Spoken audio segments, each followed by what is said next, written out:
first thought, submit spirit to form matter. Our celestial humanity arrives, awake in a dream, an inception of our reality. So we live, we love, and then there is music. So we dance, we sing, we praise, we reflect.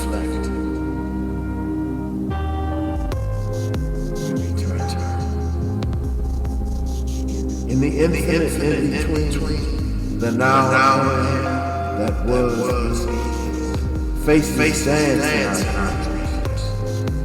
Some familiar, some Ascended Visions Radio. Cosmic composition. In the irrelevance of this time, we realize the passion of the random action, learning the lesson that the brotherhood of man is far more important than the ego of any individual. Imagination becomes the sound of thought, traveling at the speed of art.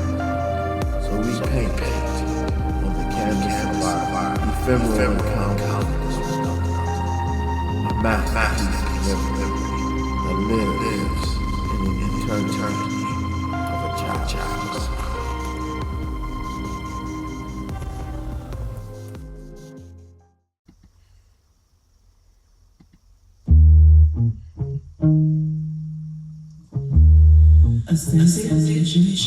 Ascended Visions Radio.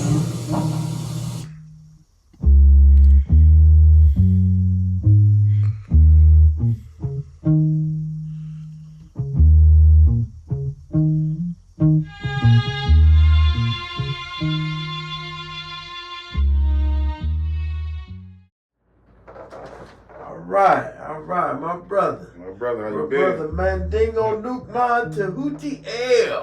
That's it. Yeah, how you doing, my brother? Another great day, that's all Yeah, we here with you, and we're gonna ask you some questions. And get down into the mind of the scientist. So, what is the science, G? Tell us about the evolution of Mandingo, Nukman, DjTehuti. You know, it's I started out with, my parents were pretty much kind of like revolutionaries, and my mother, later on, my mother became a Christian, my father became a Muslim, so that's how I got two different names, because my mother gave me the traditional name, and my father gave me Nukman DjTehuti. It was Nukman Abdul Salam, but I got his approval to change it to DjTehuti after I explained, the other part of the attribute that I brought onto the Nukman. So, Nukman means one who was wise. Is Nukman or Nukman? It could be either. Okay. It could be either. It depends on, some people can't pronounce Nukman. Okay. You give them the N. Okay. And it means the same thing. Okay. One who was wise. Tahuti was described, and Il came from Elohim, but it's also a Aboriginal American name that means son of God. So it basically all related. Almighty. That's right. So that's pretty much, and my father, he was a reader. So my first book that I wrote, that I saw him reading, and he was excited, was The Destruction of the Black Civilization by Chancellor Williams. So I was 11 to 12 about that time, that started my thirst for knowledge, and, under the Scorpio, born under the Scorpio sign, it also, is like one of my attributes, certain things that I'm drawn to, and one of them is going beneath the surface of things and going into the deeper aspects of whatever it is that I'm drawn to. So I think that it allowed me basically, with the consciousness that, over a period of time I continue to, based on, information that I obtained, it deepened my consciousness. And then my father was the wisdom aspect of, guiding that mind, my mind, and my mother. So, when growing up, I read the Bible and I read the Quran. So, so it was different. But that was my training wheels to, basically go and do a lot of research into what we call the motherland. And then later on in my life, when I started, in my 40s, like 35, 40, I started, deep diving into my Aboriginal genealogy.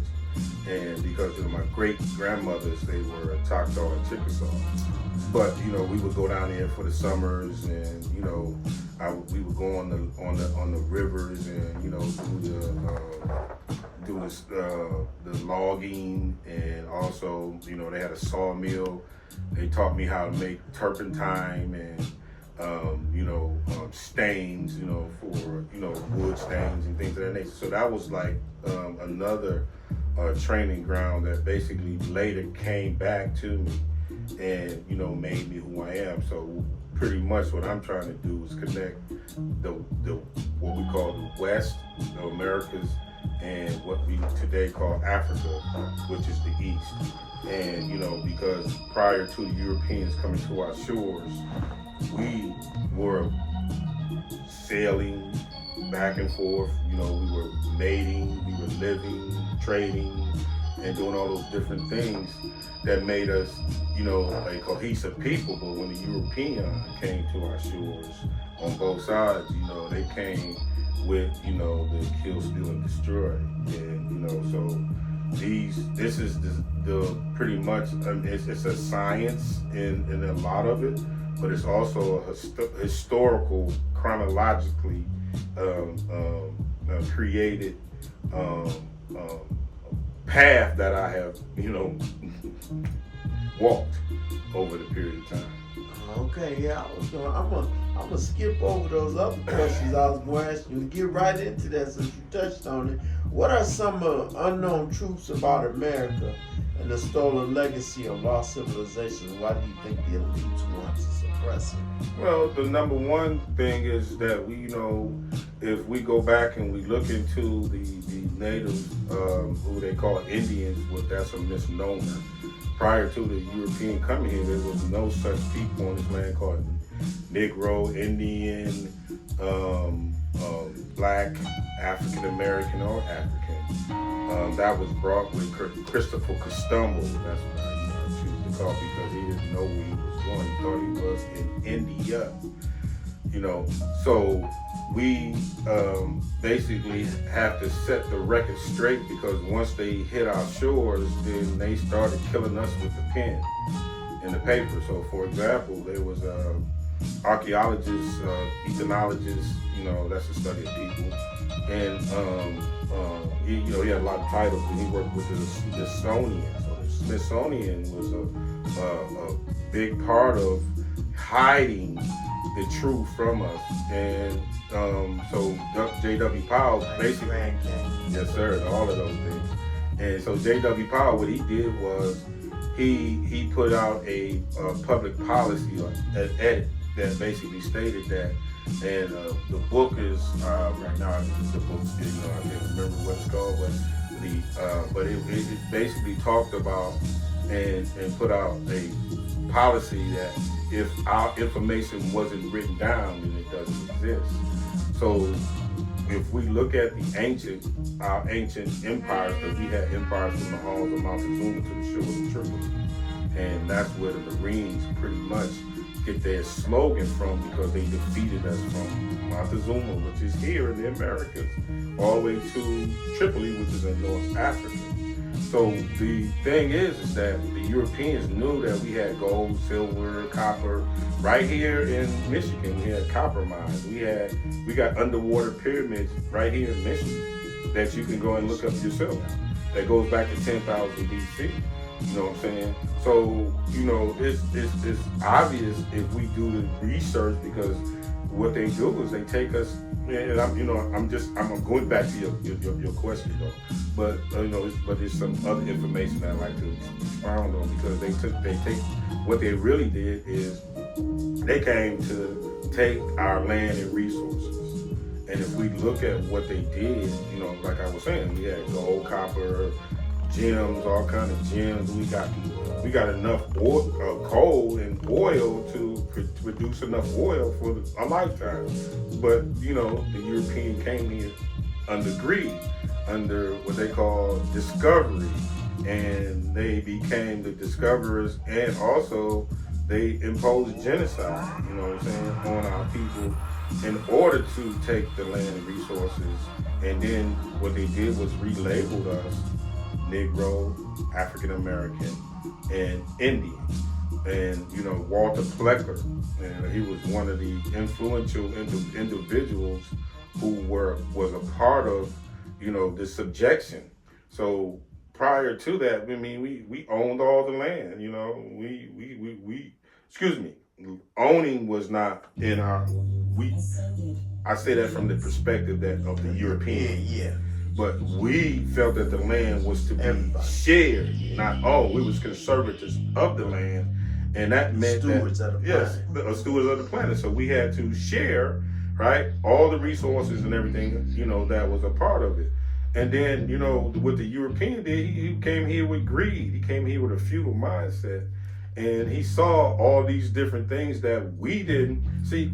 Brothers and sisters, to understand that we were wearing gold, silver. We were wearing head plates, and we didn't worship it. We didn't worship it. It was just a part of our nature, a part of our customs. You feel me? But the European saw it, and he greed. He wanted to hoard it, own it, and so they created, things like the land patent or fee simple, Olodious titles that once they came here as discoverers, then they enforced, what is called, what was it called? They enforced manifest destiny. So that was killing in the name of the Lord. So they came here with the mindset that we were savages, but we had a spiritual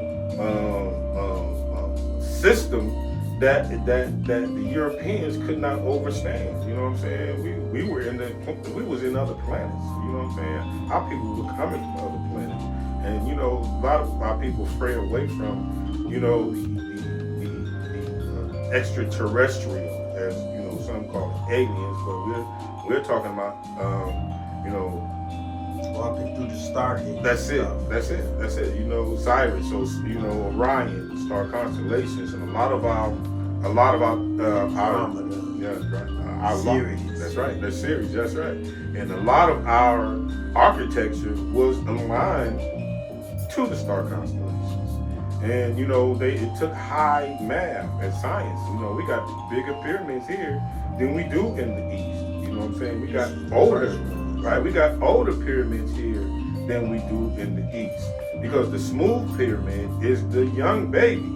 But the older pyramids and ziggurats that were here, and not just that, the mound builders, they desecrated a lot of mounds, and they found a lot of gold, silver, all kind of different, which they call,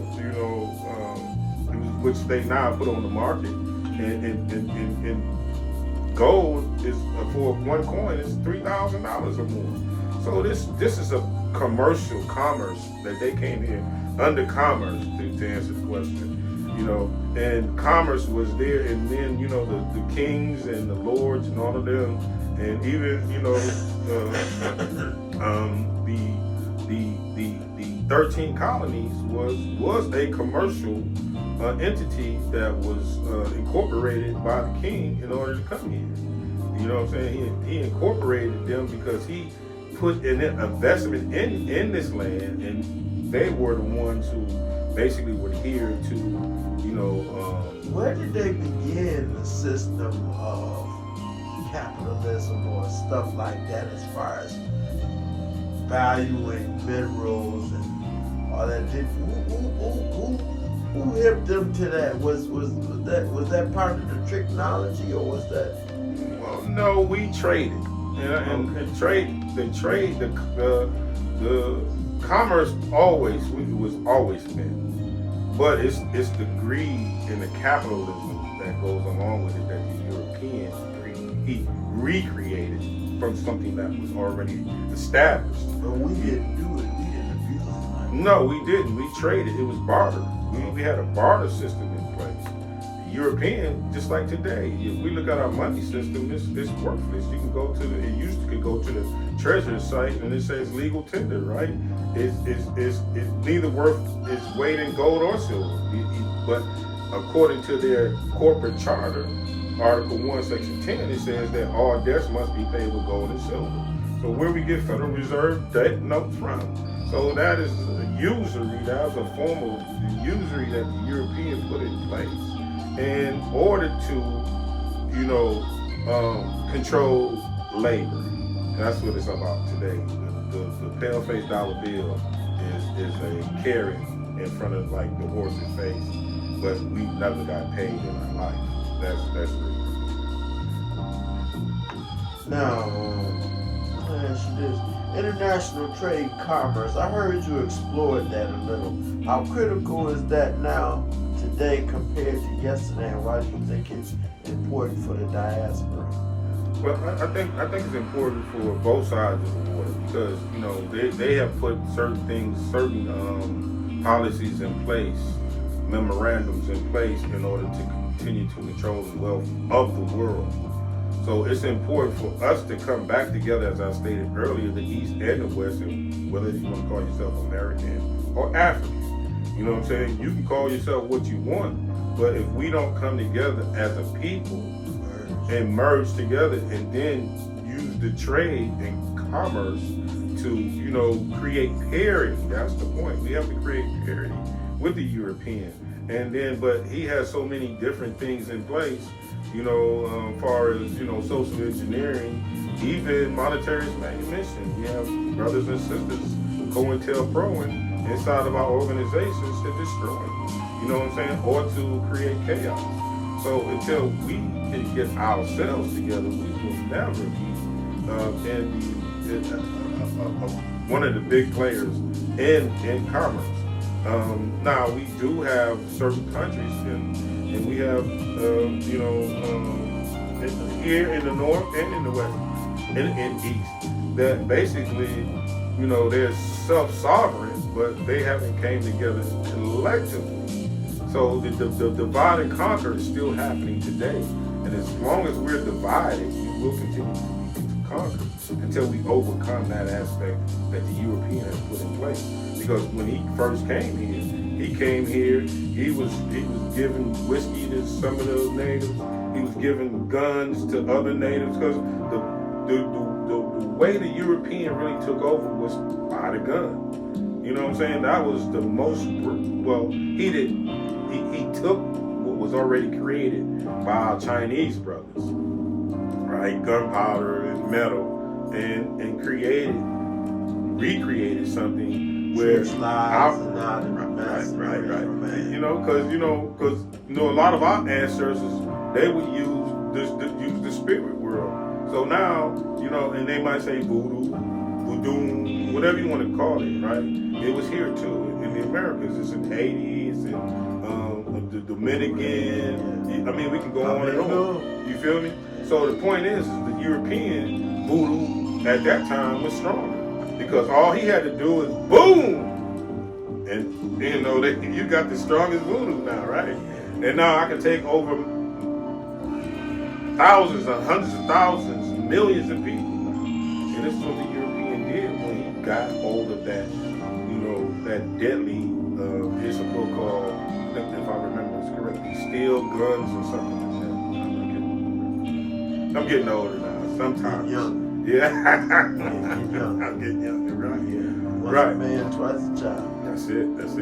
So we look at those things that are still in place, and until we, mutually come together and stop fighting. I'm African. I'm Indian. I'm Jamaican. I'm Puerto Rican. I mean, all of those. We didn't do that. There was no thing called race or racism. There was no discrimination amongst our people. If we did take over another tribe, then they had the opportunity to move up in status, opposed to what the Europeans done. You know what I'm saying? He keep you, and he want to keep us in the same place that we are in. So all of these covert things that the Europeans do, you know what I'm saying, helps to, continue that, subjection. And until we learn the Romans game, because one thing that I like to say to our people is, when you're in Rome, they say do as Romans do. But in order to beat the Romans at the game, you got to know the Romans game. So most of us don't even want to learn the Romans game, what he's doing. You know what I'm saying? They want to deny that it really exists when it's all in front of us, because they are a part of the monetarious manumission. That's an act of 1710. So we can go and look that up and look at what it means, and then we'll see that it could be job today. It could be a job, and you could be doing detrimental things like ICE is doing to. There's a lot of those ICE guys speak Spanish. They from that culture. So now you are being used by the European to keep him in power, right? Supremacy, in order to basically do what? Annihilate your people, and it's self-induced genocide. And it's called job, and then they get manumission. They get paid for it. They get status. You know what I'm saying? I'm a part of the Europeans, colonies now. That's another word, but you know what I'm saying? But that's what it comes, because these are colonized mindset people. Yeah. You feel me? Yeah, that's a good segue into the next question. Do you think there can be a universal understanding, understanding, and overstanding, and unified build among the many schools of thought and nations from the motherland and the diaspora? I just like to use an analogy to try to answer that, as best I can. Particularly what's happening with Brother Traore and all that. Well, answer that. Let me ask that question one more time. Okay. Do you think there can be a universal understanding, understanding, and overstanding, and unified build among the many schools of thought and nations from amongst the mother continent and the diaspora? So if we are not being controlled by the purse strings of these Europeans, yes, they could. It could, but based on those who give the gold or have the gold makes the rules, it is kind of hard, because we don't have, as a collective, we don't have a military force that is comparable to say, we're not going to go along with your way anymore. We see what has been done to a lot of our brothers who have tried to get away in Cuba, Gaddafi, a lot of other African brothers who was trying to get off of the monetary system. But now there is some progress, because they all have their own Wi-Fi. They have a lot of other things that they're doing, right? Internet, Afronet. Yeah, Afronet. That's it. And also they have a digital currency that is being put in position. So when all of the digital stuff start happening, they are amongst that. But that's not going to basically really help me, and all of our other brothers and sisters. You know what I'm saying? Because we know how to try. We gotta connect up. Yeah, we gotta get a connection.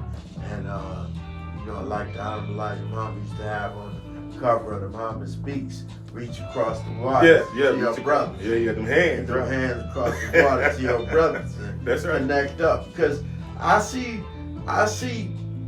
the indigenous peoples and the original peoples of the planet rising up everywhere, and I see that the internet and everything, and they, people say, well, they gonna shut down. I said, nah. I said, the brothers on the wheel is controlling all the electronics on the planet. They're controlling everything, so they making sure we get the information all across the planet. Yeah. We invented everything. That's right. Everything come from here and other planets. That's right. The technology. That's right. The Europeans and Caucasians, they have gotten some of it and tried to use it against us. That's right. But we made it. We made it. We created it. We made it. Like they talk about the radiation of cell phone towers. That stuff hurt them. It don't hurt us. Because we absorb all energy. Radiation is what we use to channel. That's right. Radiation, the energy, electromagnetic, and isotopes and all that stuff. We were the gods, or we are. We channel all dormant in us. Yeah, it's just dormant. We channel all that stuff. That's when we carried the ankhs and stuff. We was grounded to electromagnetic. Grounded to the planet. That's right. Could levitate those. And we took our shoes off and walked on the earth too. Yeah. So, it's a lot of things that we've gotten away from. We can take herbs and different things for radiation and things of that nature. So once we understand, and then you talked about the technology. I'm an IT guy, so we talking about things like Ubuntu. You know what I'm saying? Which is a powerful tool that our brothers are using, that a lot of people don't know. So they want to keep... Break that down. Ubuntu. It's a software. It's like Windows, it's like Mac, but it's based on Linux. Okay. Linux and Unix, which is like languages that program COBOL and all that. Yeah. COBOL was old, Fortran and all of that. C, C++ and all these different things like that. So it's based off of Linux, and it's very secure. And then some of them called Red Hat. Red Hat. You know what I'm saying? So we do have the technology. You see, and they got us so trapped in the web, you know what I'm saying? Because that's what it was called before, in the beginning, the World Wide Web. Yeah. Now everyone's trapped in it. Yeah. You know why? Because everybody has a device. Yeah. Our children can't put it down. Yeah. We can't put it down. It's worse than crack. Yeah. Crack had the adults, but this has the babies too. Yeah, they fight and get upset. Yeah. Take them away. If you take them away. Yeah. So you see how they've gotten everyone trapped? And this is one of the social engineering tools. And then, it helps to waste time too. You know what I'm saying? There is nothing more precious than your time. And our babies basically are, right now, they don't have the attention span. They don't have the analytical skills. They don't have the social skills. I think there's the generation, millennials and a little bit after that, they might get trapped up in that. But these little babies now, I call them Generation Flex. Because they are so wise and smart now. They are. I saw a little brother online. His mama had a little electronic stir for coffee and stuff. Okay. She put it to his ear. She said, "What note is that?" He said, "Oh, that's a G." She said, "What?" She said, "Go show me." He went over to the keyboard, bing, and it was just exactly what he said it was. And I said, so I think the key to a lot of raising these Generation Flexes, I call them, that's what I call them, hope to catch on, is that we got to keep the poison away from it. Yeah, and not just that. And you made a valid point, because the first loving teacher in our lives is our mother. And whatever she teaches us, then we're going to gravitate to. So, the science of this is that, in ancient times, the mothers knew when you were born what your attributes were. So they can direct you in the right direction so that you could be the God that you were supposed to be. But if they don't know, which the mothers today don't know, so they'll throw a phone in front of them. But it sounds like he has been taught. You feel me? And so the mothers got to step back up and do what they were designed to do. Because if we really look at it, you know what I'm saying, we XX. I mean, they XX and we XY. You feel me? And the science on that means that we came from them. So we have to get back to the matriarch. I mean, in order for this, that's an excellent segue to the next question. And I want you to drop the bomb on this, and I'm gonna ask you at the end if you don't mind doing that black woman for us. But who is the black woman, and why is she so critical for us as black men to know who she is? she's the great. You know, I kind of already started, but yeah, she is the beginning. You know what I'm saying? And without her, we wouldn't be here. So, you know, a lot of brothers get, you know, trapped in the chauvinistic aspect of the European patriarch. You know what I'm saying? But we have to basically bow down to who had us. Every man can pull their shirt up and show a navel.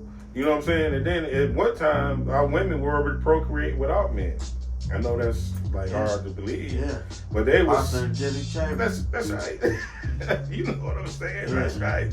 So, you know, and then what they call it, pyogenesis or something today, right? Right. So women, you know, we see, you know, we look at the feminist movement. A lot of the feminist women who don't deal with men are having babies that way.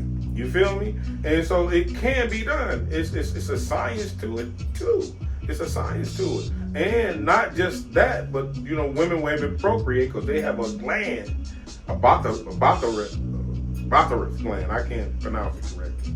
But it secretes semen too. And then it fertilizes her egg.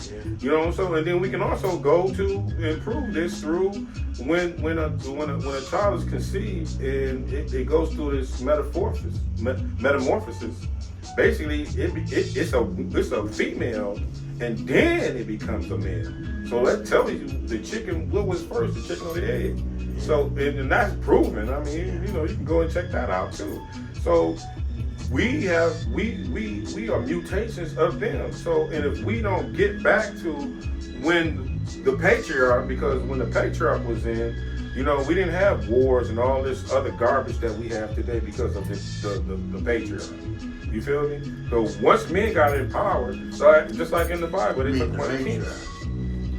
I mean, the patriarch made it wrong for the matriarch. Yeah. So the patriarchs are the ones who were talking about war all the time. They took the womb off the arm. Off the arm. And made it just a phallus and death. Yeah, phallus and death. So, but if you do look at it, and you turn it upside down and you hold the, you know, the depth, right under the depths, and it looks like a what? A vagina. Yeah. Right? It goes into. So the church was created that way. It's like going into the womb.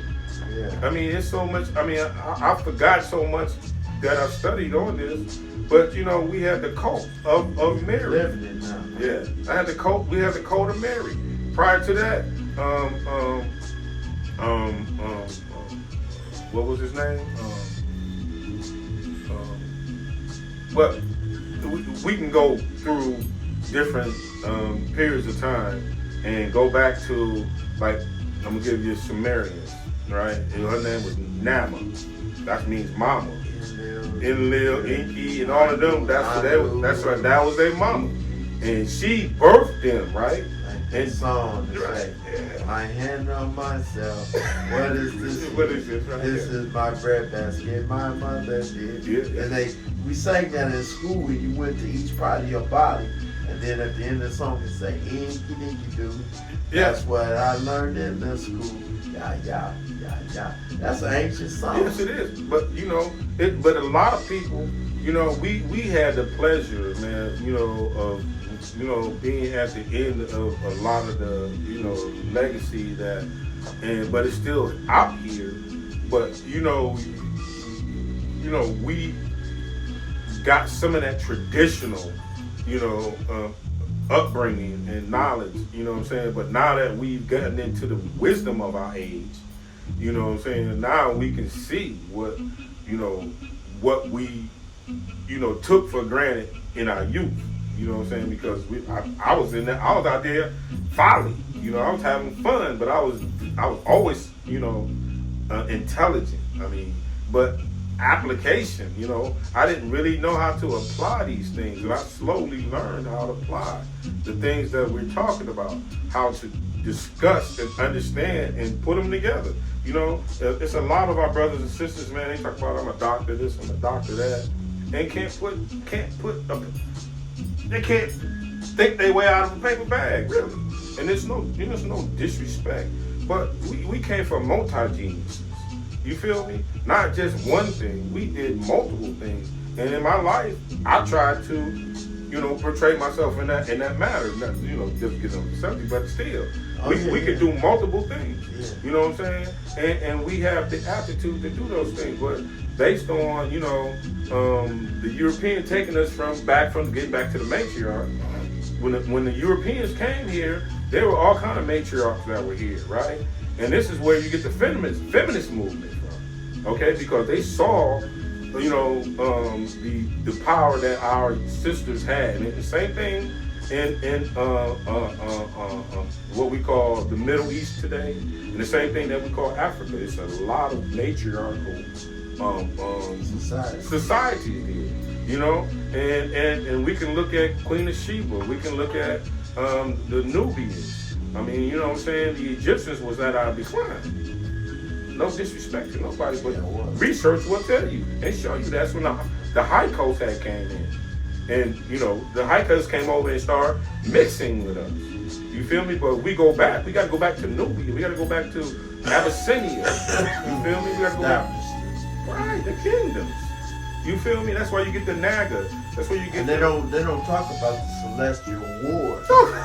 Celestial Wars and how that broke up the Panacea when they were shooting asteroids at us and the cataclysm. People think asteroids just came through the sky and crashed on Earth. It was a movie out that it was a series that used to come on. I forget the name of it, but I was watching it and I said, they telling the truth about what used to happen back in the day. They were all humans. They just lived in different planets, and when they had wars, they was shooting asteroids at each other and blowing up planets. They had the technology was high. Right. We had lights. We had lasers. All that, like Star Wars and all that. That's just a rendition of what was actually going on. Yeah. And they were also generations. I mean, energy centers, and then you know the pyramids basically had what do you call it? Mercury. Yeah. Here and there, they had, and then they were energy centers. What were they doing with these? And then you see the big batteries, the lights. I mean, come on, man, we can go back. We got spaceships. We go to what's it called? Let me see, I forgot so much stuff. We go to some of the pyramids. I can't remember the name of it right now, but it shows submarines. It shows right. It shows all of this technology that we have today. Karnak. Karnak. Amenti. Yeah, all of that. So the halls of Amenti is how we travel through the other dimensions. Yeah. They call it the underworld. So it's like Amenti. There you go. The halls of Amenti was where we went through and walked through to other worlds. You know, the European think you got to take a spaceship and fly out in space. We had portals, dimensional portals that we can walk through on this planet. That's right. Walk through and end up on another planet, on the other side of the universe. You know, so we had, and they're trying to discover all this stuff, but we buried a lot of this stuff. They discovered to hide it from them. Well, they hiding it from us too. Well, they have found some of it. Yeah. And they haven't found all of it.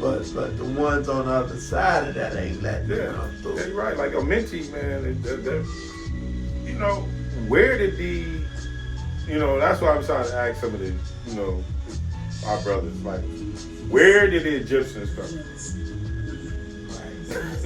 Where did the Nubians come from? Where did the Aztec, the Incas, we got the Macau. We got the Tanito, Arawak. we got the Arawak. Yeah. Ancient. Yeah. Ancient. They most of those. I don't think they were wiped out, but they just weren't. left. They still here. They just They reclassified. here, but a lot of them left. But we're reclassified.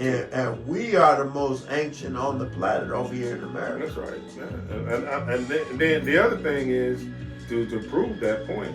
All we got to do is blood type. Yeah. Old blood. My mama was old. Her mama was old. The indigenous people of North, South, and Central America are old. Not saying that O didn't leave here and go someplace else, but B, Anti-Dia basically said all Africans are B.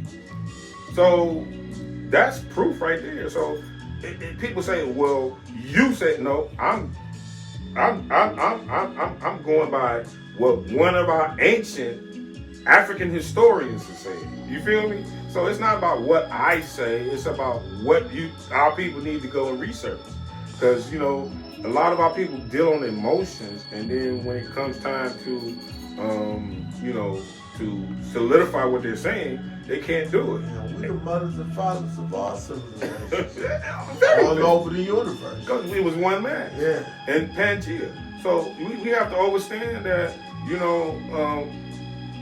the continents broke apart, and it's like you sitting there and I'm sitting here, and it happens. Yeah. But not everybody made it, but some of us did, right? Yeah. So does that make us different? No. Now, based on the areas that we live in, then you adapt to those environments. So there could be some mutations that happen that created a different blood type based on the matriarch. We always got to go back to the matriarch, because the genes are passed from mother to son, to mother to daughter, and then the father gives his mother's mitochondria DNA that she gave to him. So that's how it really works. So most people talking about, well, I'm taking a DNA test and it's gonna tell me what. No, that's a lie. Because, we already did the research on that too. So, it's a two-prong. So one part of it is, that's all part of the capitalistic game too now. That commerce. Commerce. Yeah. They say, oh, you from so-and-so. Then people say, well, I got to go back to so-and-so and see my people. Then you go in there spending money, and then you go somewhere else spending money, and they'll tell you from all these countries, and next thing you know, you trying to plot a course to go to all these countries because they trying to make money. Yeah. Everybody's setting up toll roads everywhere trying to get paid. That's true. And I ain't mad at them for that. It's just that we need to naturalize our, eliminate the unnatural borders.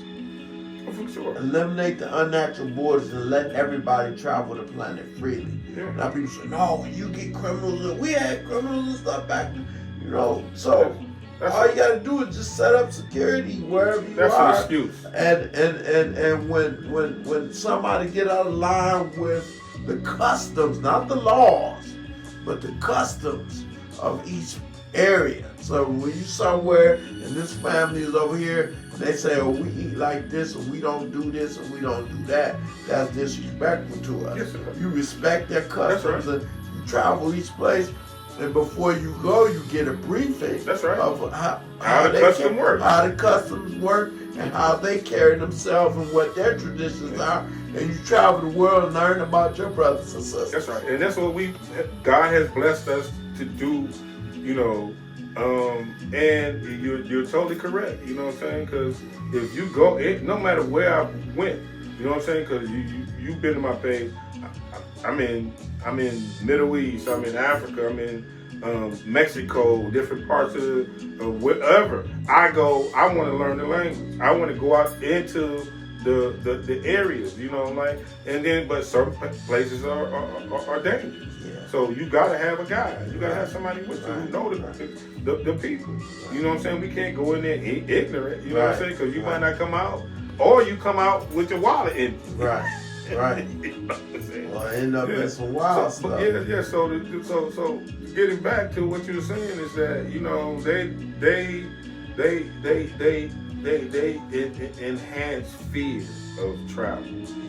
And then if we understand what really happened is like the Berlin Conference. Okay, that's when the European nations broke up.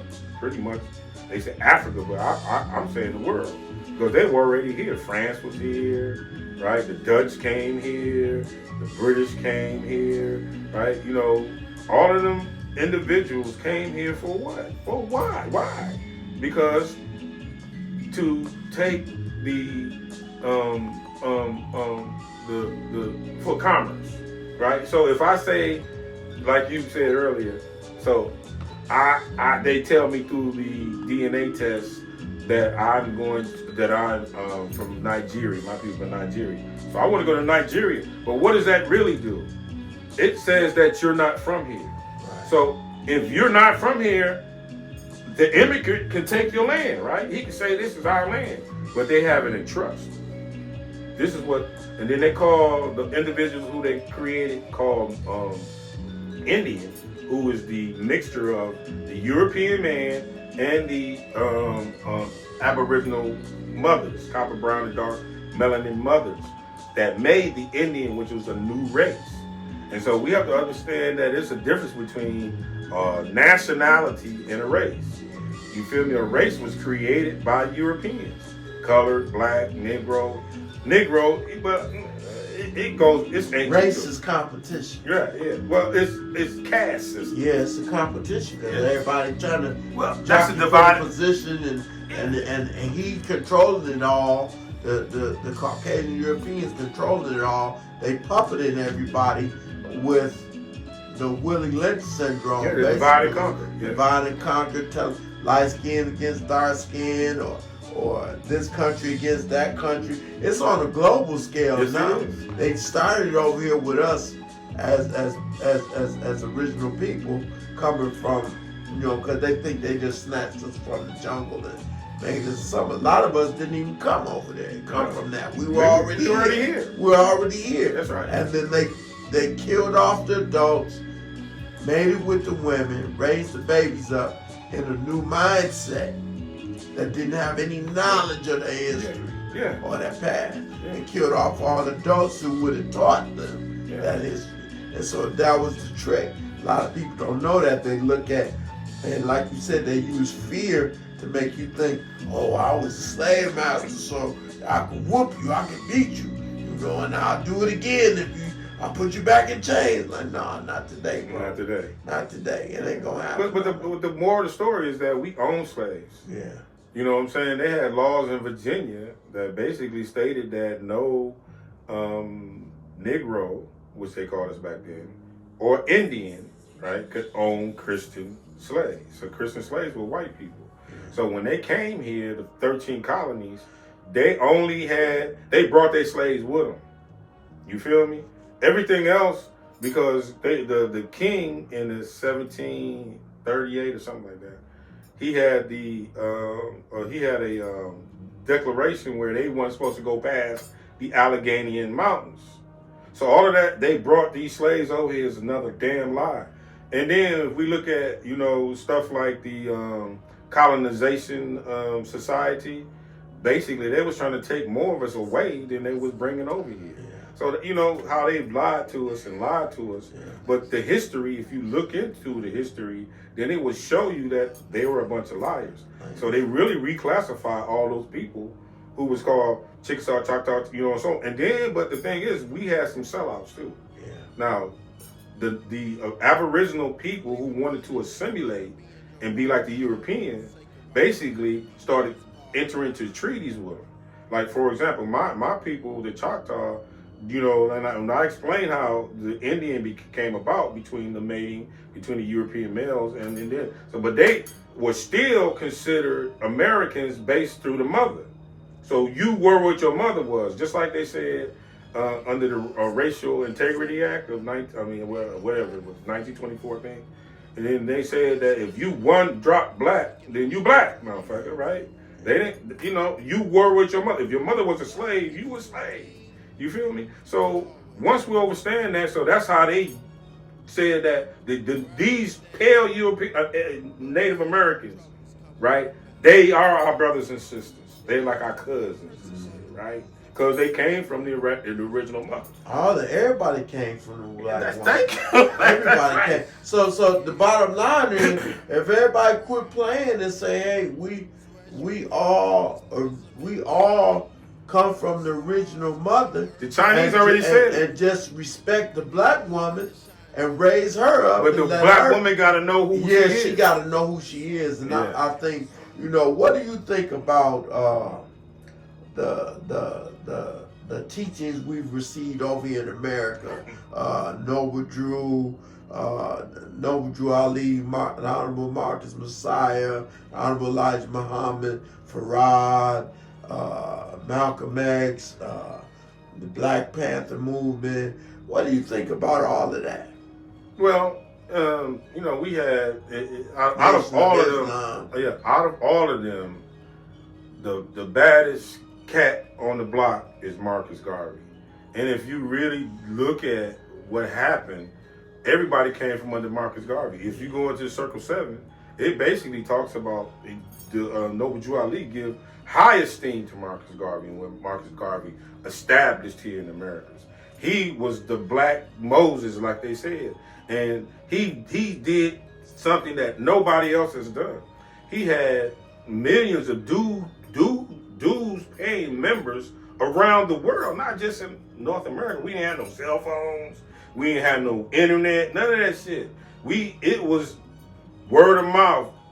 He did, they did, he taught. And he had New York on lock. He had Detroit on lock. He had Louisiana, all the 50 states, and internationally. So if we look at his teachings, a lot of the Noble Drew Ali, Clarence 13X, all of the other brothers that you name, basically, he opened the door for all of them. You feel me? So when we really look at what was here prior to that, then we had empires, like I said. All the way, like I said, we owned slaves, we owned plantations. It wasn't, when the European came here, it wasn't a color thing. They made it through their racism, being racist, and the religion aspect of it. Because when they came here, they considered us as savages. You feel me? And then it was certain, the Pope, the pompous bull, all of those edicts that were put out there, like, wipe them off. You know what I'm saying? Take the land. It was getting, the Pope in them was like, do it. Just like when the Pope here, when we had the COVID. Pope is like, population control, do it. I got the documentation. So it's not like, this is a concerted effort. And then they use us against us to implement their plans, and then they made them lords or some shit. You know what I'm saying? And then they gave them titles, and then they got money, they got land, they created land patents, when we talked about earlier, land patents. And then what they also did was when they created the patents, they took a lot of our people, they kidnapped us, right? They kidnapped our people, right? So for 2 ways they did it. So they created the fee simple or land patent, and the land patent was taxed, right? So our people, what the hell is a tax? Oh no, you owe. Now we got power, we in power, right? So now we gonna take you, snatch you up, take you from South Carolina and put you in New York on a plantation. That's the slave trade. Real shit. I got documentation to support it. You feel me? So these Europeans were covert. They were very diabolical in what they planned. You feel me? And then for our people to not to understand, what they did, it continues to perpetuate it. They take our babies at 6, and I think you kind of alluded to this, right? And indoctrinate them in schools of lower learning and training all the way to doctor. So we have a good assimilated individual. What's his name? He basically said, what's his name? The psychologist. No, that was one of us. Amos Wilson. Amos Wilson basically said, and I'm trying to quote it. He said something to the effect that they send us to their schools, they teach us their culture, we speak their language, so on and so forth. But once you they are finished with you, is nothing you can do for your own people. And this is where we are today. And so, and getting back to the matriarch aspect of it, our women never had to work. Our mothers, ancient mothers and them, never had to work. Why? Because we had to pay a dowry to go to marry. And when you married that woman's family, went into that woman's family, then you had to pay the dowry to the family, which kept their mother and the other mother in line. Because when that mother passed, the wealth, land, everything goes as a conservator to the next daughter, and you had to go work for the father. Generational wealth, but education, miseducation, basically took us and made us individuals. You know what I'm saying? So the individual don't want to work and do what his father did, because the European got in his mind, you know, indoctrinated them, you know, and then they still doing it in the school system. That's kind of how I felt my father was a preacher, but I knew it was a business. I knew the business aspect of it because he showed me a lot of it. Mm-hmm. But I never wanted to get into it because I knew it always paid homage to the European.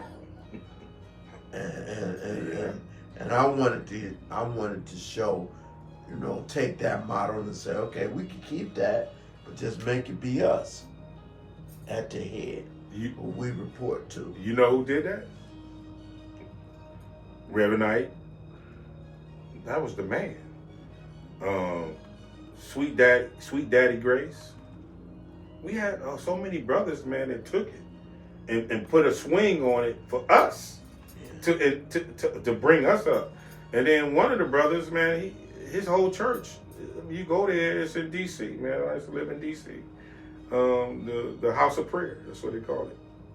And you go in there, man, you going inside, you see all that wood that they talk about in the Bible. You see gold handles and silver. I mean, it's all in there, man. And then these brothers, and then they not giving up like $10, $5. They giving up wads of money like this and throw it. So where does that go?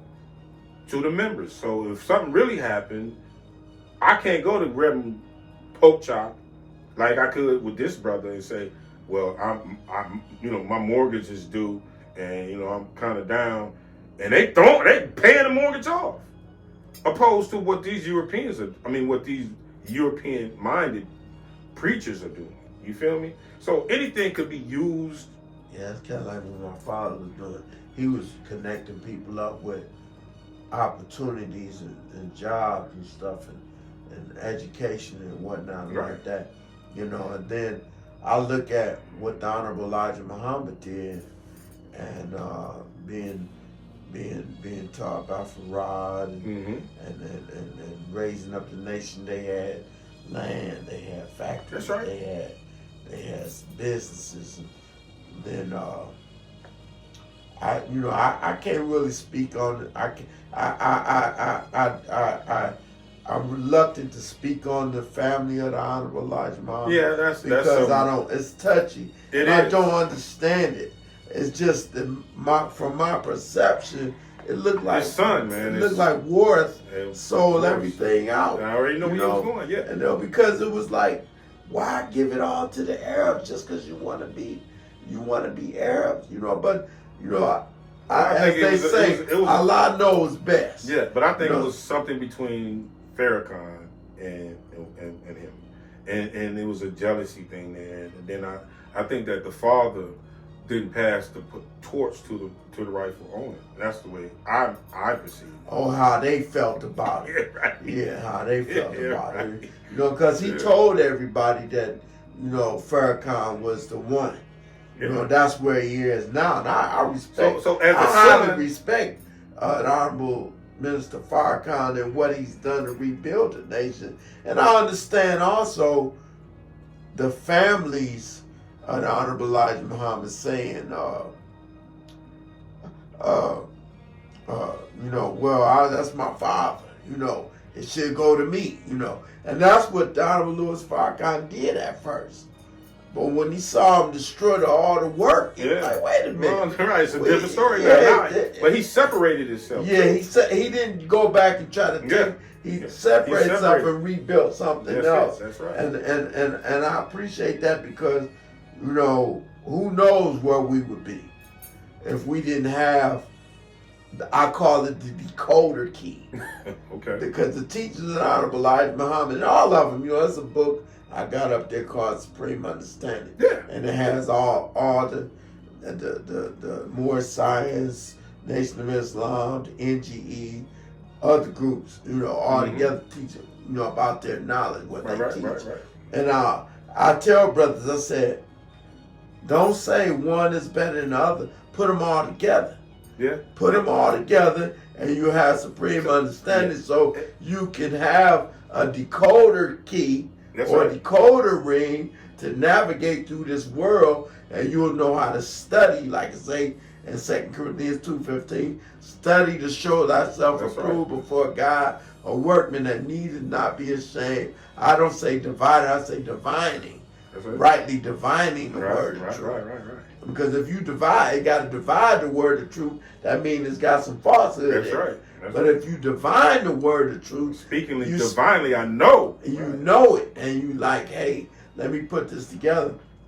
And so, I think the rise of the original people is imminent, you know, and it's being quickened right now because the ancestors are speaking from the ethers. That's right. And so, and this is the age of Aquarius. Yeah. Knowledge is there. Yeah. And just to interject, and you when you asked me earlier, and I said I had an analogy, so you basically went full circle with that and expounded on something that I was thinking. So the analogy I was going to use, so we can look at religions or whatever as one glass that was whole, right? And someone dropped it, and everybody picked up the piece and said, I'm the one. Yeah. When it's still a part of the all. Yeah. You feel me? So I also use that analogy with love. Like, you know, sometimes our people lose love.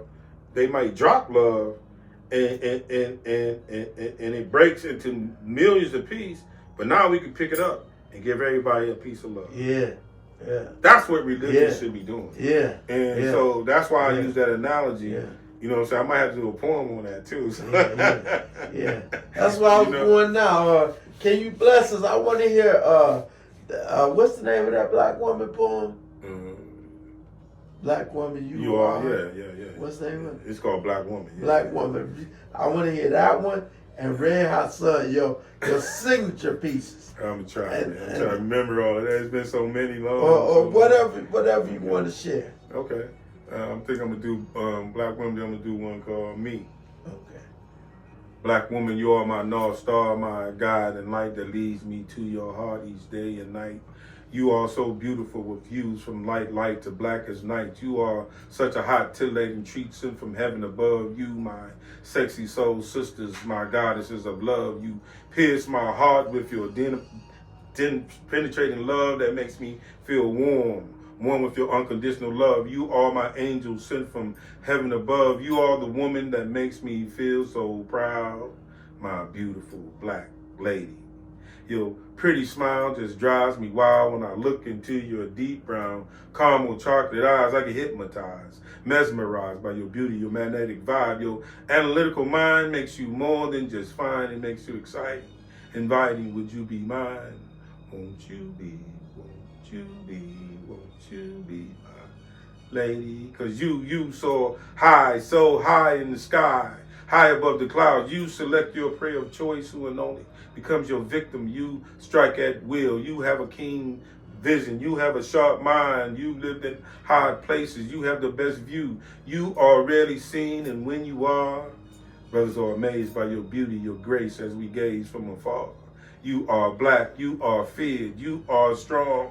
You are admired. Yes, you are. You are a part of a rich deep legacy, a legacy that started way before history when we used our will, said, let it be. A legacy of spirituality. Love you, see. I'm here telling you how it still can be once we reconnect with our ancestry. You are an eagle flying high, so high in the sky. You are a beautiful black rose growing from the ground. Yes, you are.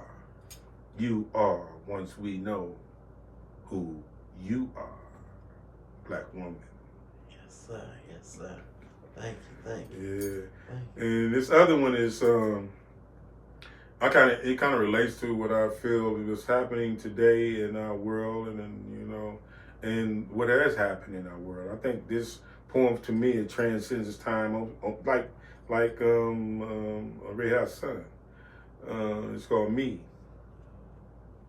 Me, a racist, how preposterous, how can that be? It's not people of color like you and me who controls the masses of people's thinking through a divided government, music, polls, TV, sending immoral subliminal messages of materialism, sex, greed, and drug into the minds of our people who are trapped by superficial wants, materialistic needs that bigots and racists like them at the expense of our demise. How can we truly be racist when we don't control or own anything? We're just what Europeans call niggas in the chess game of life. Yes, the pawns have fallen first. Black people in white faces who are used to protect the evil throne of supremacy to carry out their evil deeds. You might have gotten paid millions, but you sold your soul to their racist, destructive dreams, because it's not people of color like you and me who teaches our babies to kill, to hate, to use their energy negatively, channeled through a racist society with so-called advanced technology, destroying the young souls of our future kings and queens. They just mimic what they're taught, what they see. What is this world coming to when we allow this to happen to be? Or our people in a mental checkmate caused by this his society? Me, violent, a murderer, a thief, how can that be when all the major businesses, resources, and land has been taken and stolen, is now owned and controlled by Europeans? Just death and destruction has always been their policy, divide and conquer through ignorance, you see, while the body counts of our people continue to increase, while they continue to label people of color like you and me. All right. Mandingo. Yeah. Nukman. Yeah. It's always a pleasure. DjTehuti. Brother Blue, Bilal. Yes, sir, brother. Yes, sir. Man, we go so far back, man. You know, it's always good when we come together. You know what I'm saying? Yeah. You know how good and how pleasant it is for brothers to dwell together in peace and unity. You know what I'm saying? And every time we come together, it's that we solidify, like, you know, like we was warm, and then it just, you know, man, I mean, you know, every time the drums, man, the poetry, man, I mean, you've been in my family for years, man, 20s. What do you think some things the black family can do to, you know, like daily or monthly or weekly to elevate their consciousness? Well, I think that we have to, within ourselves first, connect back to nature. You know, nature taught us everything. You know, take our shoes off, you know, meditate, you know what I'm saying? And then, you know, start a daily ritual where, you know, like I try to get up at 5 o'clock every day, try. And, you know, in order to basically, you know, plan my day within my mind, body, and soul, you know what I'm saying? And then now that we have technology, on Sundays, I also, you know, put together my plans, my marching orders for the week. So I think that it starts as an individual, and then once people see success within the individual, then we start doing it as a collective. Or individuals like ourselves, we come together and we start, you know, being the examples for the youth. We start going out there talking to the youth, you know, because the youth is going to be the ones that's going to be replacing us. So that's the best place to start, because a lot of our people that's, you know, from their 20s on up, majority of them already, you know, have been assimilated, indoctrinated, And if you're not showing them that you have the capital, capitalism, you're not riding in the biggest, baddest, nicest car. And, I tell these youth, I'm like, look, because you got money don't mean that you have character, that you have, morals, that you have standards. You know what I'm saying? So we have to teach those things, because that's one of the first things that the Chinese do. They cultural. They teach them the culture. They teach them respect. They teach them humility. They teach them all of these different things that our children don't have anymore. I mean, a majority of them don't. I can't say all of them. So we have to be the examples for them, and we also have to create an economic base so that they can. If we want them to do something, then we have something for them to do. Because if we talking and we can't do nothing for them, they don't want to hear it. If you can't give me a job, then I don't want to hear it. So the other thing is that people of like mind and these brothers and sisters who have, like these corporations and things of that nature, I think that they should also create what we came from, apprenticeships. We don't have to go, especially those youth who basically go and they continue to indoctrinate them. And then you have to pay to be indoctrinated. And then when you get out, right? So if you got a scholarship, go do what you do. But if you got to pay for it, there should be alternatives, that we can pull our children in and then take control of their genius and ingenuity. You feel me? And that way we are creating parity with the European. Other than that, I mean, this is a conscious effort that individuals will have to start doing. Because if we don't start doing it, they will continue to win. Because who's taking our babies? The miseducation system. You feel me? Who's indoctrinated them? And now it's social media. I mean, it's entrepreneurship. They done took entrepreneurship to a deadly market. I mean, a deceitful market. So now people are doing ignorance against their own brothers for likes, for, for subscriptions and things of that nature. So as long as and then I think the one of the main things that allows this to happen, it's not, and I got a saying I say, it's not what evil men and women do, it's what good men and women don't do to stop them. So now we in the area, and our youth are talking about where nobody can judge you, right?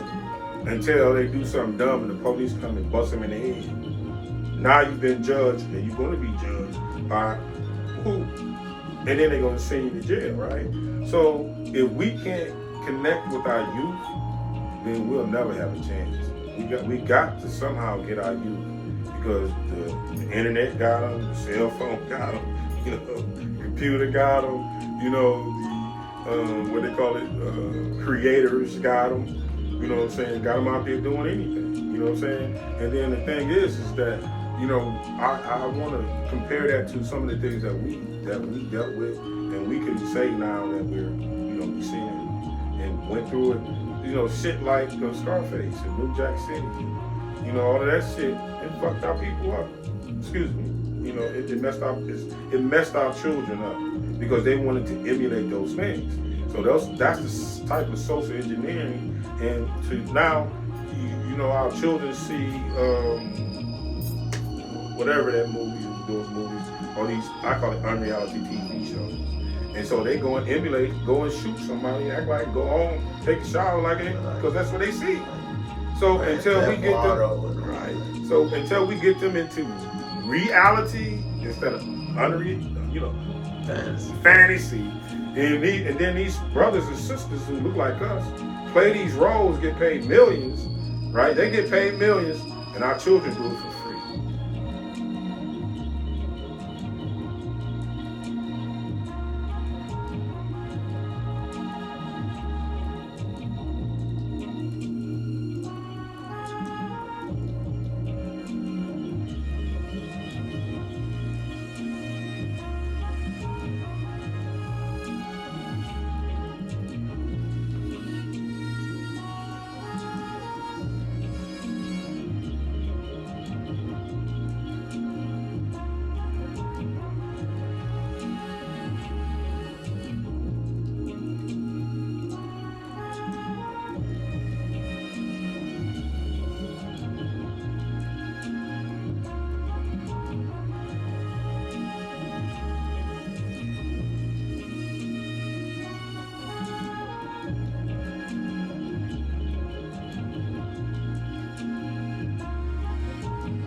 see the genocide there? Yeah. So until we can connect and bring balance and direction, just like I was saying earlier, my father, I had the knowledge, but it was misdirected. So until we can redirect some of these I saw a brother, I forgot his name. He's a famous actor. He was saying people get mad at him and say, I don't want nothing to do with him because he always playing roles when he beating women and this and that and other. And he was defending himself like, I know you're talking about, yeah, he said the guy called and said, your mama's an old and she do this and that and everything. I don't like you because, but he was like, I'm a character actor. That's what I do. I act out these roles. That's not who I really am. You don't know me. This and that. But I think one thing we gotta understand, if we get out here in the entertainment industry, you must reinforce positive male role models. Just because you can play that part real well, don't mean you need to portray that. That's right. You don't need to put that out there. That's right. There's some actors that will refuse these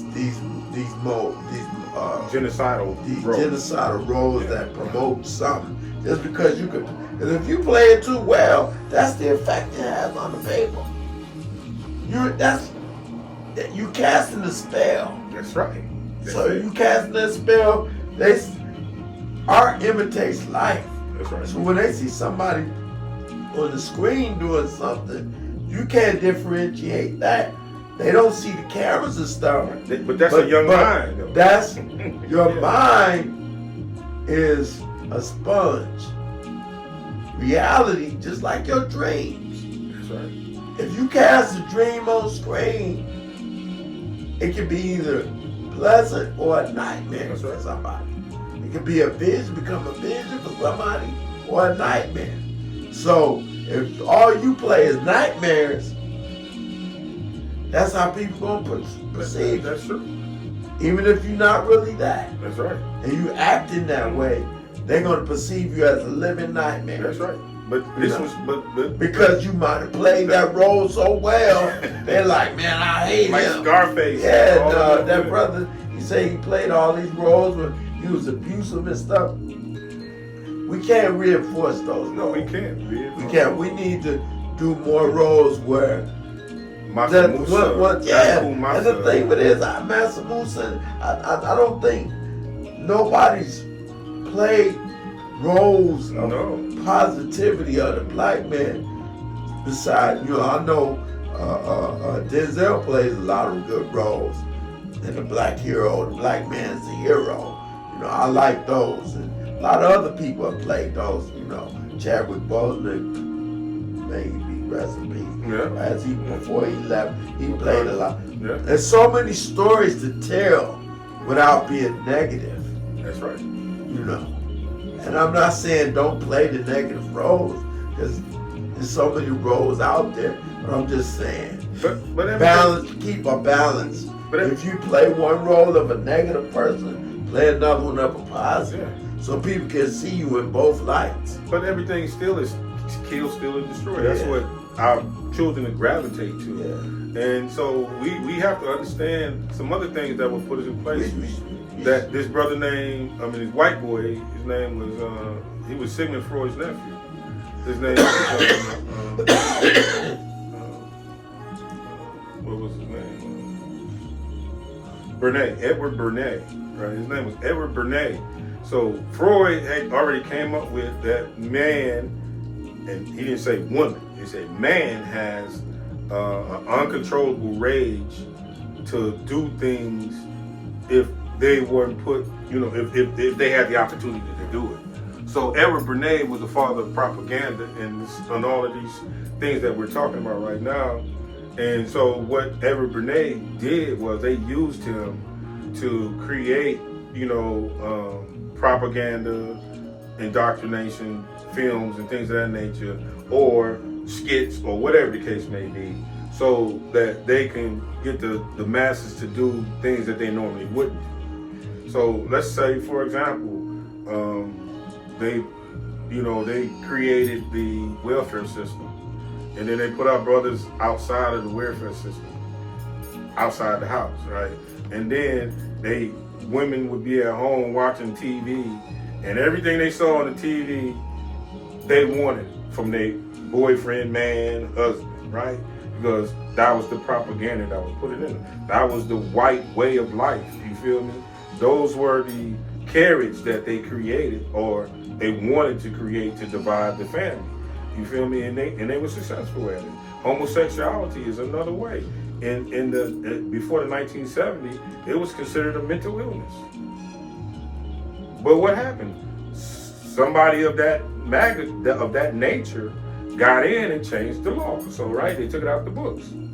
So there is certain type of propaganda that they put out here, and our people can't decipher it, because they fall for it. Those are the covert operations that they have in play, and they telling lies visually. TV, right? Telling lies visually, right? So TV it has something that it does to stimulate the brain. You know what I'm saying? Something that the technology does to make little girls feel like they're not, they're not worthy. They don't look right. They don't this. They don't that. They gotta take the clothes off. Right. So these are all those tools that this European created that's being used against us. You know what I'm saying? And I wrote a paper on it called Manufactured Consent. Right? So they manufacture all of these things to make us look bad and to give them the light.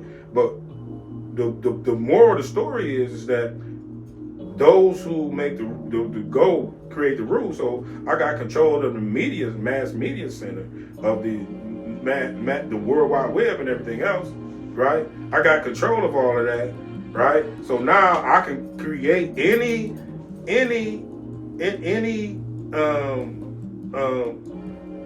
opinion that I want, that to make me look good and make you guys look bad, or to get you to do things that is detrimental to yourself and your family, or to people of color.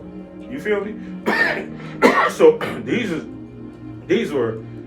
Europeans are diabolical geniuses when it comes to kill, steal, and destroy, divide, and subject. Job well. They don't need the KKK no more. Why they don't need the KKK no more? Because they got brothers doing it against brothers, sisters doing it against sisters. You feel me? Why they sit back and collect big checks, control the labor. You know what I'm saying? Make policies and do these big things. People get mad at me sometimes because I curse. So I'm like, nuclear fission. What's that? That ain't a bad word? Right. Genocide, is that a bad word? Right. Eugenics, is that a bad word? Right. You feel me? They can't spell with English all the time. That's why I never worship money, because money, the root meaning of money is pain. Yeah. So it's like, It'll create pain. Yeah. Either way you go. You make a lot of money, that's pain. You get stuff, it's pain. Or you give it away, that's pain. There's a lot of people with a lot of money that ain't happy. Because you're not supposed to worship anything other than God. And that's the spirit that dwells within you. But does not your law tell you that ye are God's children? Yeah, that's what I'm talking about. The spirit that's within you. Right. When you give your power to something else, that's right. That's when you lose power. And you know what? That's why they put in God we trust on the money, so you can worship the money. But it also means and I'm still trying to substantiate, because under the Morris teaching, it says governing order and stability. Yeah. You know what I'm saying? So we have to look up certain things and certain acronyms and see what they truly mean. You know what I'm saying? What those symbols on the money truly mean, where they truly came from. Yeah. So from one to many. Yeah. From out of many one, and then we had all those signs and symbols.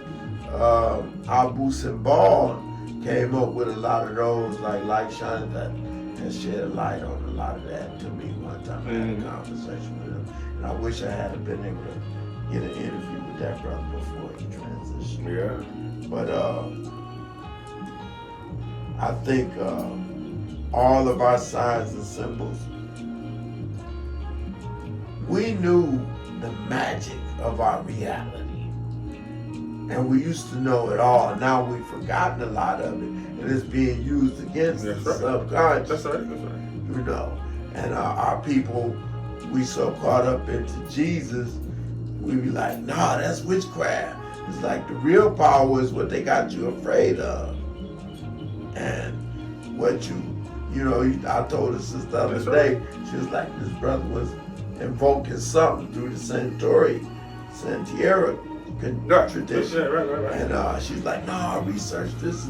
Oh, he calling the devil up and this and that and another. I said, oh, so you going to Sunday calling up the real devil, and that's different. You know, you calling up the real devil, calling him Jesus.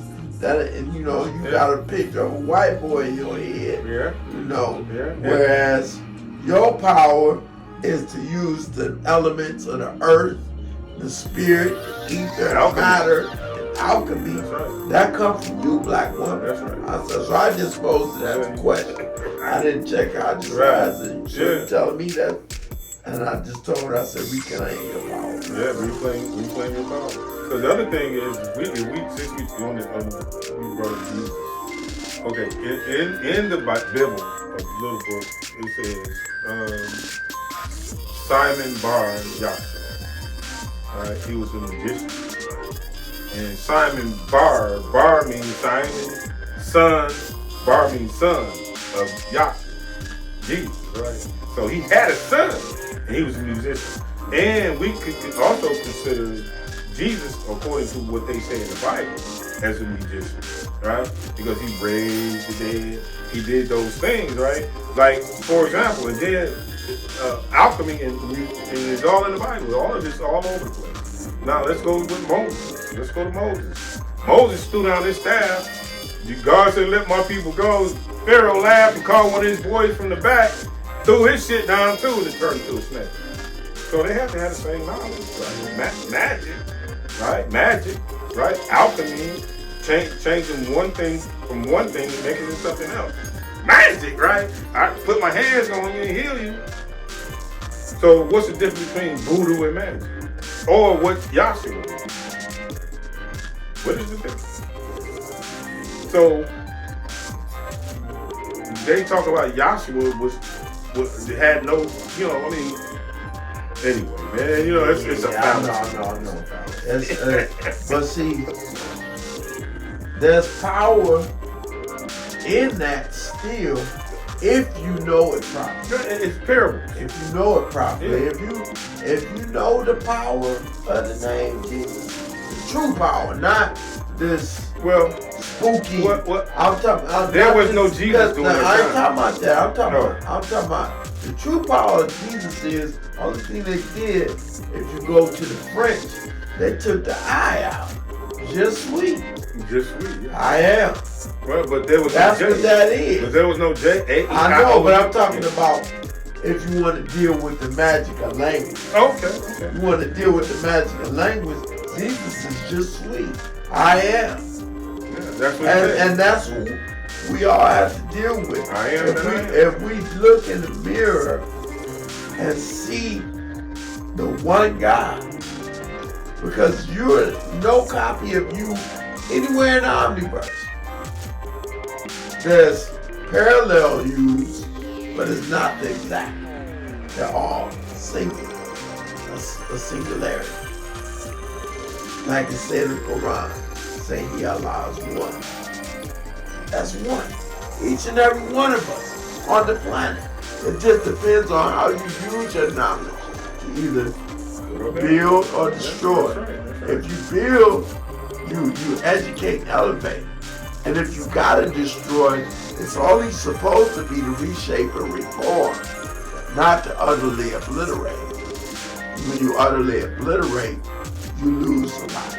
You lose everything because that's why when I do something bad to somebody else, I did it to me too. Yeah, exactly. The law That's of why one, these yeah. people are diminishing, because they want to, and the truer ones amongst them are trying to save them the right way. They're like, look, I don't know what y'all doing.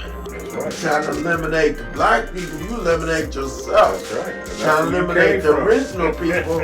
You trying to eliminate the original people. We don't have a leg to stand on. I give you 30-day stops if we was all to go. Yeah. If that. Yeah. But that ain't gonna never happen. That's That ain't tough. gonna But never happen. you know, now that you say that, Francis Quest Weldon told us about Yeah. her ISIS papers. Yeah. All And they on that. fear genetic annihilation. Well, yeah, but they fear it, and now what they're doing is acting out because of it. And then Now you that got these birth rate. accelerationists that they say. They're talking about they're accelerationists. They want to hurry it on to see who gonna be in chains and who gonna be free. I was like, you just hastening on your doom. That's right. The Quran tell you about that. Don't hasten on the chastisement, because then you might find out it's you that's getting taken out of. So and I look at a lot of stuff and the causality of reality. And I just did a graphic novel from the vision I had about a character named Ominous Thunder. He came forth from the ethers and he quickened his mate. She was asleep. He quickened her, touched her. Of course it was an intimate thing, but all he did was touch her. He tuned all her chakras. She experienced poise and all this. Raised her up to it, back into her goddess mind, so she could be prepared to give birth to God seed. And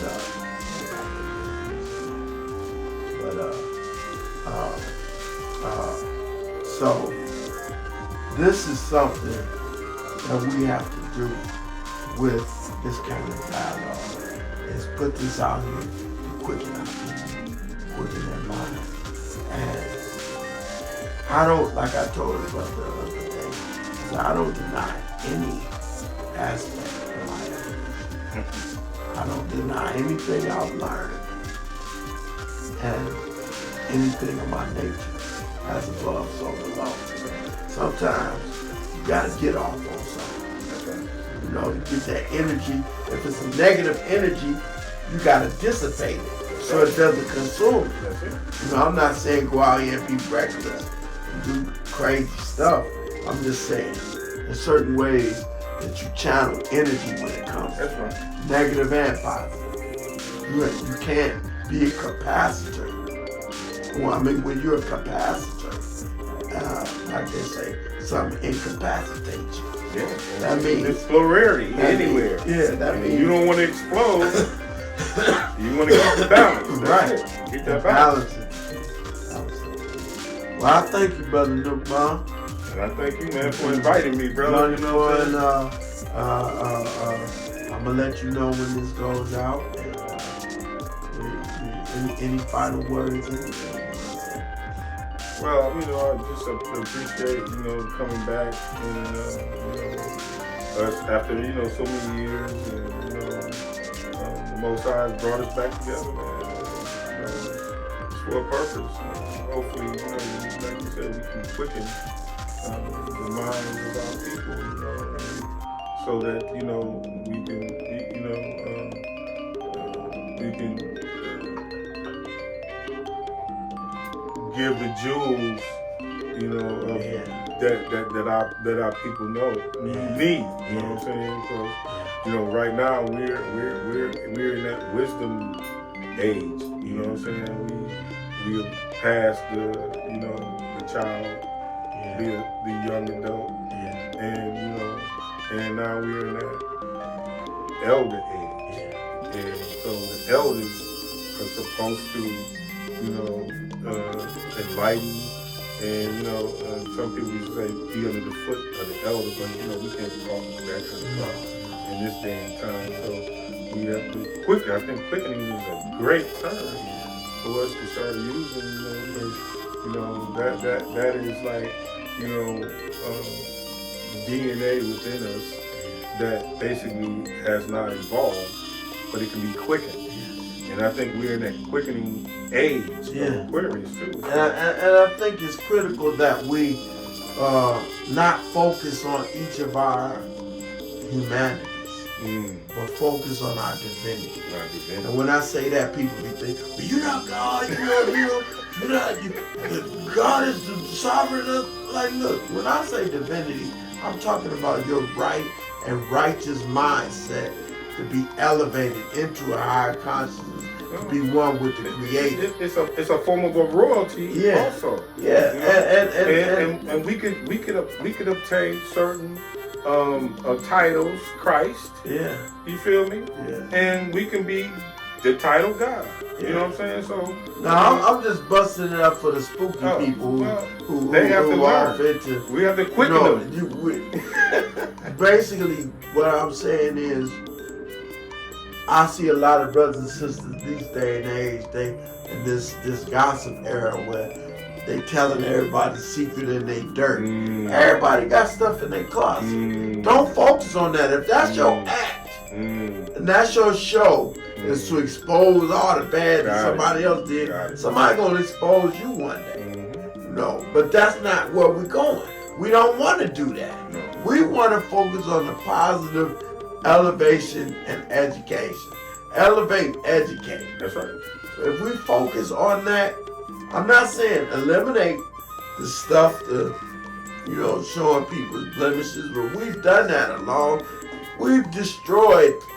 We know we can destroy. We destroyed enough. We destroyed enough. It's time to build. That's right. That's right. It's time to build. Right. But I think there's something that we can't stop doing, that we have started doing, is, say, for example, being politically correct and all this other stuff, so no one can judge me.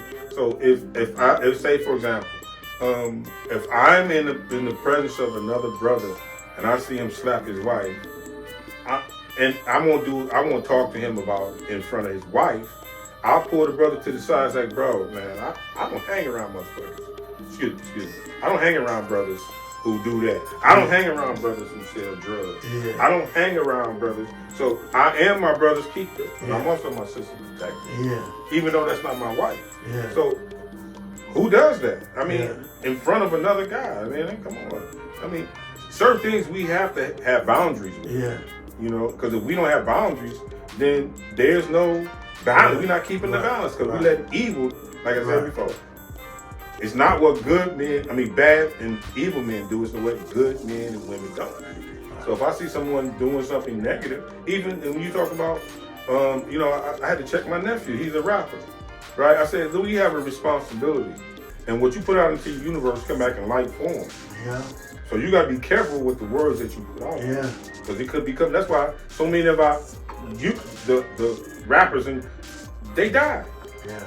Because they're a product of the words that they put out. It comes back in light form.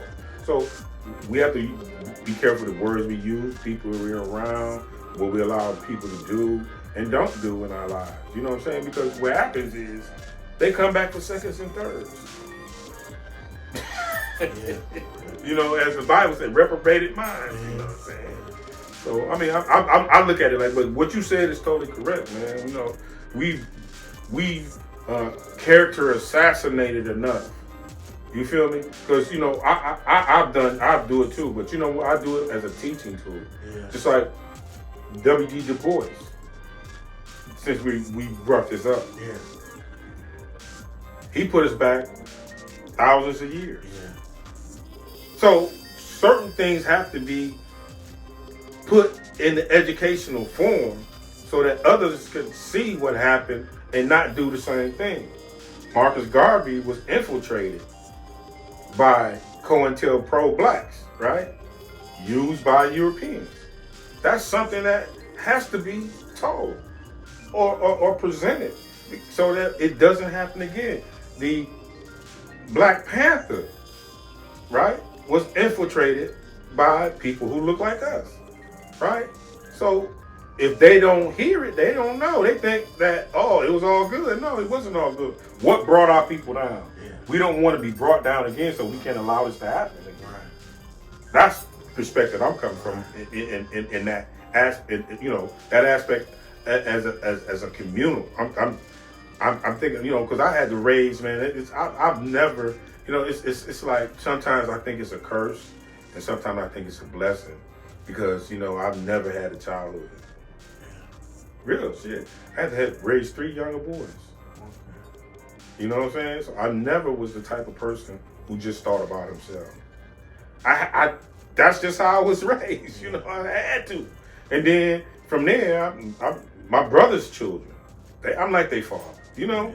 So I think not just about me. I think about the community. You know what I'm saying? And you got that kind of spirit too. Yeah. And that's why we mesh like that. Yeah. So I think like, man, what you said was profound. That quickening, man. That's a powerful word, man. That's powerful. And we have to quicken our people, because man, they're so far behind, man. Our people so far behind. It's ridiculous. And then a lot of people, they don't want their children to leave Michigan, and you got to go see the world, experience the world, see what other people are doing, how they doing. In order to grow as a person. That's just my thoughts. Yeah. That's my thoughts, brother. All right, thank you very much, brother. Thank you very much. So more to be. Man, that's a bad quickening, man. I mean, my spirit felt that, bro. Yeah. For real, man. My spirit felt that quick, man. When you said that, because I had to listen for a minute, and then when you explained it, that's powerful, man. Yeah. And I'm gonna start using that too, man. Yeah. If you don't mind, bro. No, that's what it's for. That come out the book, man. Oh, okay. Come out the book. That's what's up.